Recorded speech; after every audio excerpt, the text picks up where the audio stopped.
Greetings YouTube, Skill Incarnate bringing you all the latest indie gaming goodness. One word comes into my head when I play this epic game, VCBY City, and that's genius. Not many games this year or any year before it have made me cry. In fact, I cried tears of blood at the amazing content, the genius that oozes from every aspect of this game. I'm going to show you why I think this game should be 2016's Game of the Year. In fact, 2017's Game of the Year. I think every single person on Steam should have a copy of this game, and I'm going to show you why.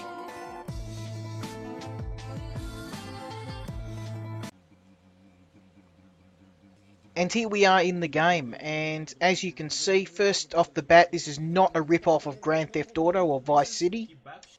Driving around the town, going to different points of interest, completely brand new idea.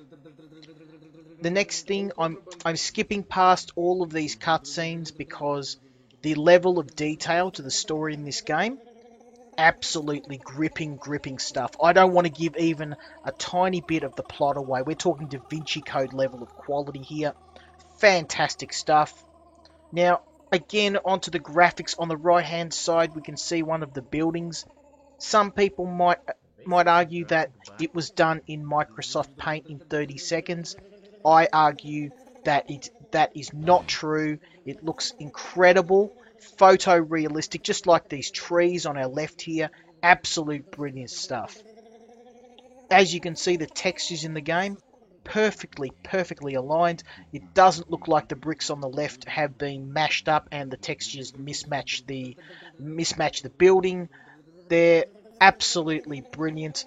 Perfect use. The textures here, you can see here that some people would think that doesn't align. That was intentional to give the building a rustic look. Again, brilliant, simple, but effective.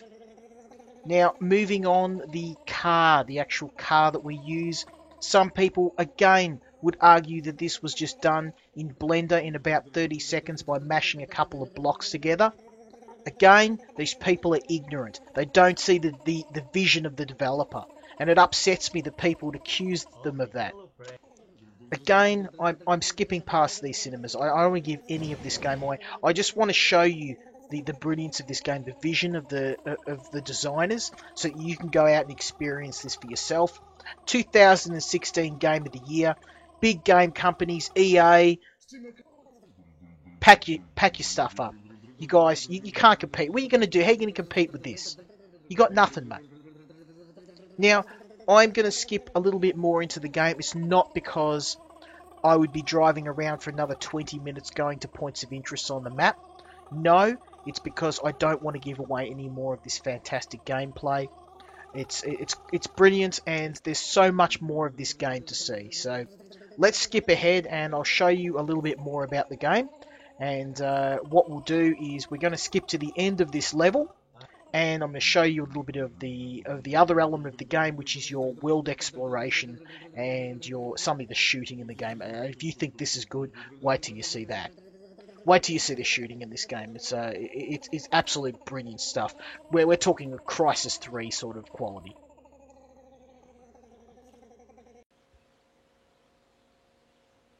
And here we're introduced to our two main characters, Vano, the criminal with a heart of gold, and Kirill, his best friend, who runs a criminal enterprise in this city.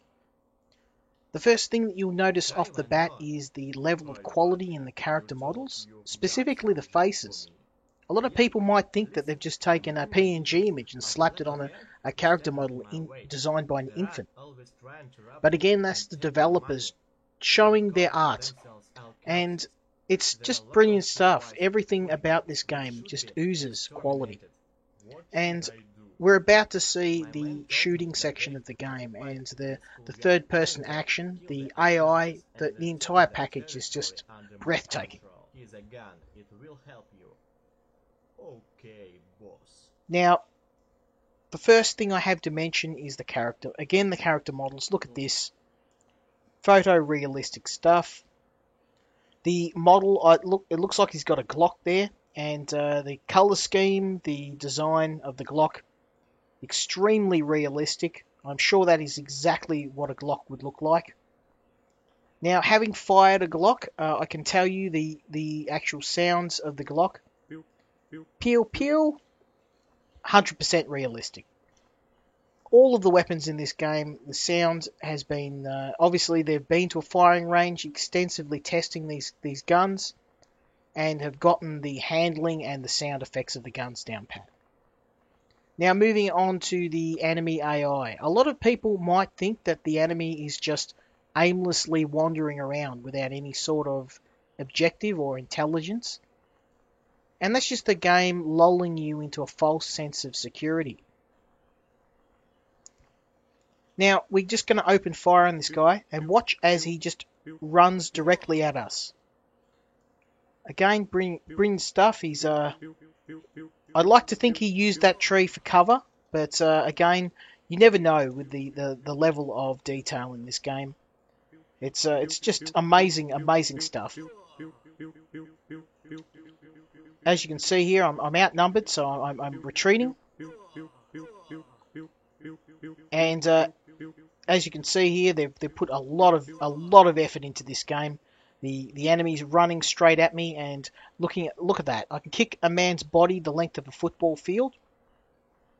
Absolutely realistic stuff. Bodies just disappear, just pop out of existence. And yeah, there's just really I can't think of a single bad thing to say about this game. And I think that everybody should have the opportunity to experience this game, because it's got everything. And you know, there's guys like Rockstar that go out and they think that they can create an open world shooter. They think that they can make a quality game, and really, I think that this game has knocked them off their pedestal.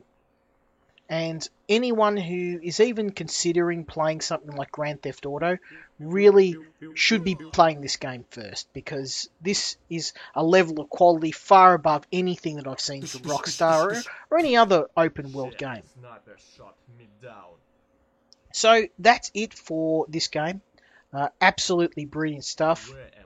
And I think that everybody should buy a copy of this game. Absolutely fantastic stuff.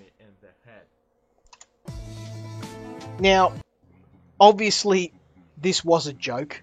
The game is bad.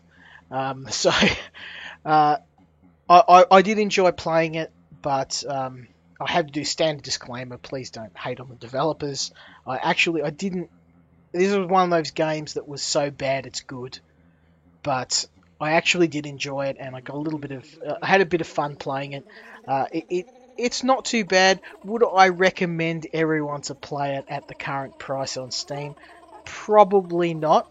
But if you're into ironic games, or games that are kind of so bad they're good, then I recommend you pick this up. Otherwise, obviously, you know, probably give this game a miss if you aren't really into bad games. The developers obviously were self-aware when they're making this game. You only have to read their own description of the game to understand that. So yeah, go out, play this game, have a bit of fun if you like bad games, but otherwise give this one a miss. I did enjoy this, and yeah, hopefully the developers were self-aware, so hopefully they don't take this as an attack on their game. I had a bit of fun playing. I got a few hours of enjoyment out of it, so yeah. Hopefully you got a couple of minutes of enjoyment out of this review, and we'll see you for the next one. I'm not going to give this game a score because probably wouldn't be fair.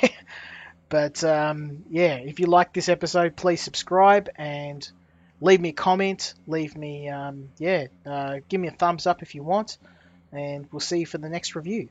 Skill Incarnate out.